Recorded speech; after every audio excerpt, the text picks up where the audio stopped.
Now, if there's one thing that Minecraft and Roblox YouTubers love more than money, it's being sex offenders. And today, we are going to be talking about one of those degenerate content creators. But this case is extremely different, because this guy not only sexted a minor, he also had sex with them. So without further ado, let me introduce you to Juke, a Twitch streamer and furry who was recently exposed for having sex with a 16-year-old. This whole thing began last month when a YouTuber called Jax uploaded a video called the Juke Philes Part 1. In that video, Jax revealed that Juke was in a relationship with a 16-year-old boy online. Keep in mind, Juke was 22. And provided various screenshots from Discord in order to prove it. And recently, Jax released a second part to that video that basically proves that Juke is the reincarnation of Michael Jackson. In one of the more tame screenshots, Juke discusses sending maw art to the minor. If you don't know what maw art is, you can search it for yourself, because I'm not risking my health and safety to look at some furry shit. During the conversation, the minor explicitly states that he is 16, so you would think that Juke would behave like a normal human being and not do anything stupid or inappropriate.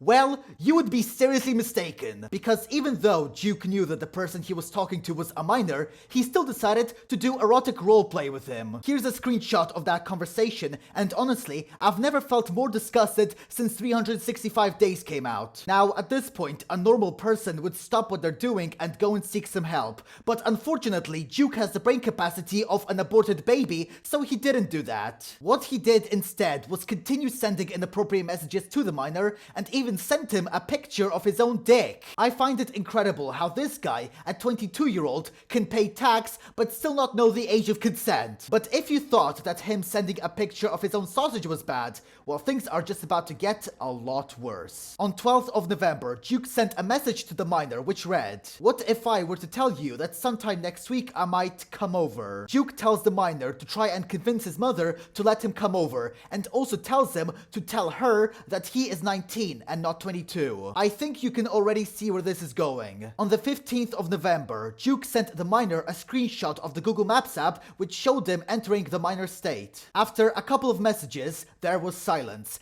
until 16th of November when the minor wrote, "I got to my room and just broke down in tears. I've never been happier. I finally got what I always wanted. Thank you for being the biggest reason to keep going." If you haven't gathered it already, Juke crossed state lines in order to have sex with a minor. And based on this photograph which Juke himself made, it looks like he did it. He had sex with a minor. He did what EDP445 wishes he did. Now, I obviously don't have to say this, but I will. This was extremely fucked up, and I don't blame the minor in any way. He was a fucking emotionally vulnerable kid. He was, of course, manipulated and groomed by this fucking monster. So I am so glad that he is okay. I'm so glad that he's out of this relationship, and I'm so glad that he's finally come out with this story and, you know, told it to the world. Now, when this story came out, not only did Juke lose his YouTube channel, but also he lost his freedom. Ruben Sim wrote on Twitter that Juker had been arrested for sex crimes against a minor with bail set at $1 million.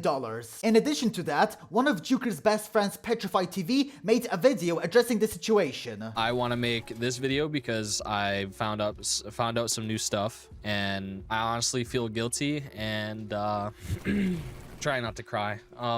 I just want to say, if any of you guys were ever affected by Juke, or if he's ever said anything to you guys that made you feel uncomfortable, if you guys want to reach out to me and talk to me, you guys can. I like how he's talking about this serious situation even as the sounds of gunfire and death are obscuring what he's saying. So, in conclusion, this whole situation is incredibly disturbing and incredibly depressing, and I hope that the kid recovers from the trauma that he got from this, because he didn't deserve it. He's just a kid, and I hope that Juke stays inside the prison forever, because otherwise he will do that to other children. But anyway, guys, that's the end of the video. Thank you all so much for watching and for all of your support. Remember to subscribe, like, comment, turn notifications on. Please comment because it really helps me out in the algorithm. Also, join my Discord server. And as always, I'll see you guys in the next video. Bye bye.